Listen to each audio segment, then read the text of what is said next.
তোমার করা পরিকল্পনাই শেষমেশ বাস্তবে পরিণত হলো। দিনের পর দিন আমাকে করা অবহেলা, অযত্ন আর দেওয়া কষ্ট সইতে না পেরে আমি তোমাকে ছাড়তে বাধ্য হলাম।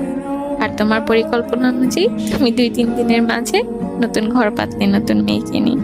আচ্ছা, তোমার কি মনে হয় তোমার এই নতুন সংসার দেখে আমার কষ্ট হয়? মোটেও না।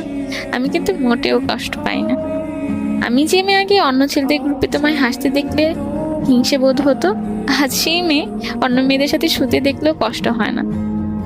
কিন্তু হ্যাঁ, অনেক কান্না করি, যখন তখন চোখের কোণে পানি চলে আসে, কিন্তু সেটা তোমার জন্য না, নিজের জন্য।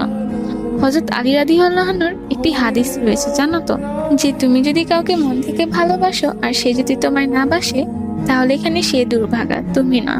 কারণ সে সত্যিকারের ভালোবাসা হারিয়েছে। তাহলে দুর্ভাগাটা তুমি, আমি নই। তাহলে দিন শেষে তুমি জিতে গিয়েও হেরে গিয়েছো, আর আমি